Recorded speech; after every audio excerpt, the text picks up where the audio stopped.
जय श्री राधे कृष्ण। आप सभी का हमारे YouTube चैनल पे बहुत बहुत स्वागत है। आइए सुनते हैं श्री कृष्ण जन्माष्टमी की कथा। सबसे पहले तो आप सभी भक्तों को श्री कृष्ण जन्माष्टमी की ढेर सारी शुभकामनाएं। आप सभी के जीवन में भगवान श्री कृष्ण की कृपा से आप सभी को सभी प्रकार के सुख और समृद्धि की प्राप्ति हो।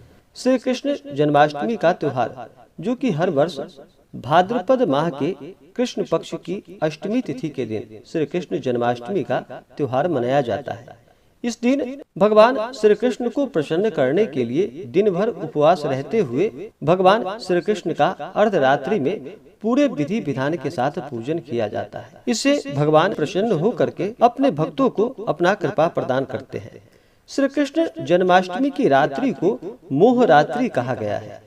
इस रात में योगेश्वर श्री कृष्ण का ध्यान, नाम अथवा मंत्र जपते हुए जागरण करने से संसार की मोह माया से आसक्ति हटती है। जन्माष्टमी का व्रत, यह व्रत राज है।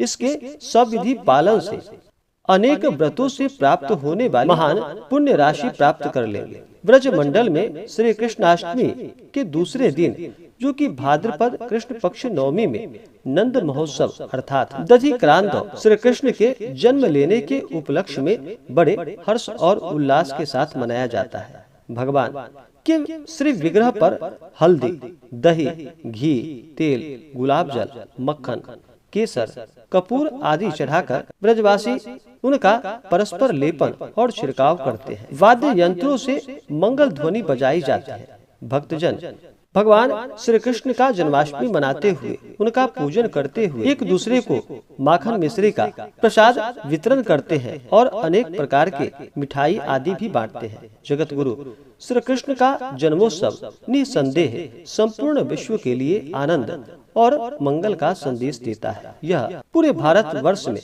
बड़े हर्ष और उल्लास के साथ जन्माष्टमी का त्योहार मनाया जाता है। तो आइए सुनते हैं श्री कृष्ण जन्माष्टमी की कथा।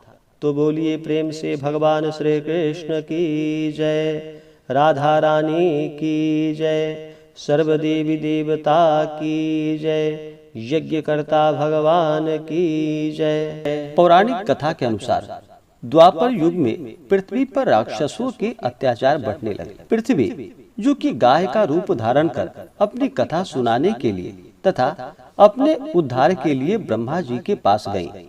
ब्रह्मा जी सब देवताओं को साथ लेकर पृथ्वी को विष्णु के पास क्षीर सागर में ले गए। उस समय भगवान विष्णु अनंत शैया पर विराजमान थे। स्तुति करने पर भगवान की निद्रा भंग हो गई। इसके पश्चात देवता ब्रज मंडल में आकर यदुकुल में नंद, यशोदा तथा गोप गोपियों के रूप में जन्म लिए। द्वापर युग के अंत में मथुरा में उग्रसेन राजा राज्य करते थे। उग्रसेन के पुत्र का नाम कंस था। कंस ने उग्रसेन को बलपूर्वक सिंहासन से उतारकर जेल में डाल दिया और स्वयं राजा बन बैठा।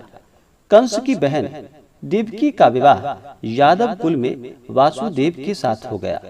जब कंस देवकी को विदा करने के लिए रथ के साथ जा रहा था तो आकाशवाणी हुई कि हे कंस, जिस देवकी को तू बड़े प्रेम से विदा कर रहा है उसका 8वां पुत्र तेरा संहार करेगा।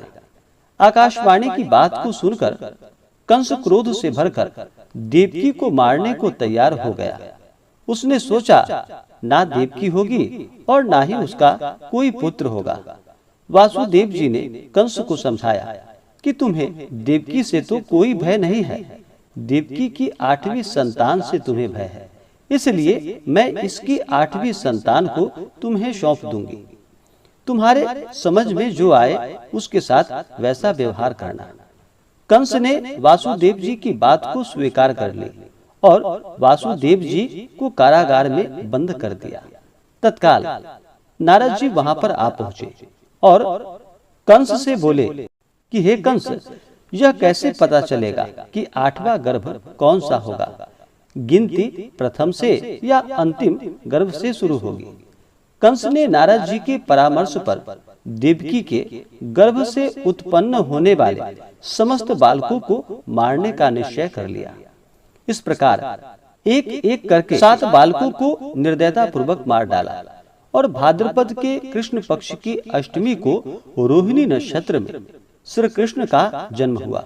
उनके जन्म लेते ही जेल की कोठरी में प्रकाश फैल गया। वासुदेव देवकी के सामने शंख चक्र गदा एवं पद्मधारी चतुर्भुज भगवान ने अपना रूप प्रकट कर कहा, अब मैं बालक का रूप धारण करता हूँ, तुम मुझे तत्काल गोकुल में नंद के यहाँ पहुँचा दो और उनकी अभी अभी जन्मी कन्या को लाकर कंस को सौंप दो। तत्काल वासुदेव जी की हथकड़ियाँ खुल गई, दरवाजे अपने आप खुल गए, पहरेदार सो गए। वासुदेव श्री कृष्ण को लेकर गोकुल को चल दिए। रास्ते में यमुना श्री कृष्ण के चरणों को स्पर्श करने के लिए बढ़ने लगी। भगवान ने अपना पैर लटका दिया। चरण छूने के बाद यमुना घट गई। वासुदेव यमुना पार कर गोकुल में नंद के यहाँ गए। बालक श्री कृष्ण को यशोदा जी की बगल में सुलाकर कन्या को लेकर वापस कंस के कारागार में आ गए। फिर जेल के दरवाजे अपने आप पूर्ववत बंद हो गए। वासुदेव जी के हाथों में हथकड़ियां पड़ गईं, पहरेदार जाग गए। कन्या के रोने पर कंस को खबर दी गई और फिर कंस ने कारागार में आकर कन्या को लेकर पत्थर पर पटक कर मारना चाहा, परंतु कंस के हाथों से छूटकर वह कन्या आकाश में उड़ गई और देवी का रूप धारण कर बोली कि हे कंस, हे दुराचारी, मुझे मारने से तुझे क्या लाभ? तेरा शत्रु तो कहीं और जन्म ले चुका है। यह दृश्य देखकर कंस हतप्रभ और व्याकुल हो गया। कंस ने श्री कृष्ण को मारने के लिए अनेक प्रकार के दैत्य भेजे और भगवान श्री कृष्ण ने अपनी अलौकिक माया से सारे दैत्यों को मार डाला और उन्होंने अपने बालपन में कई लीलाएं की और फिर अंत में कंस को मारकर उग्रसेन को राजगद्दी पर बैठाया।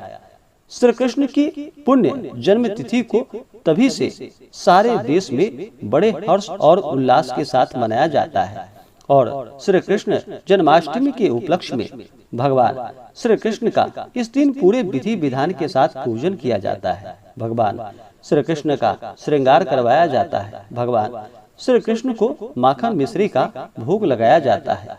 इससे भगवान श्री कृष्ण अति प्रसन्न होते हैं और अपना कृपा प्रदान करते हैं। तो बोलिए प्रेम से भगवान श्री कृष्ण की जय, राधा रानी की जय, सर्व देवी देवता की जय, यज्ञकर्ता भगवान की जय। इसी प्रकार से जो भी सच्ची श्रद्धा के साथ श्री कृष्ण जन्माष्टमी के दिन भगवान श्री कृष्ण का पूजन करते हैं, सविधि नियमों का पालन करते हैं, भगवान श्री कृष्ण को माखन मिश्री आदि का भोग लगाते हैं, इससे भगवान श्री कृष्ण अति प्रसन्न होते हैं और अपना कृपा प्रदान करते हैं। तो आशा करता हूँ कि यह जानकारी आपको अच्छा लगा हो। ऐसे ही ज्ञानवर्धक जानकारियाँ प्राप्त करने के लिए हमारे इस चैनल पे अगर आप नए हैं तो चैनल को लाल बटन दबा करके सब्सक्राइब करें, साथ में बेल आइकन घंटी को दबाएं ताकि मेरे वीडियो का नोटिफिकेशन आपको समय से मिलता रहे। वीडियो को लाइक करें, शेयर करें, सुखी रहें और स्वस्थ रहें। जय श्री राधे कृष्ण। धन्यवाद।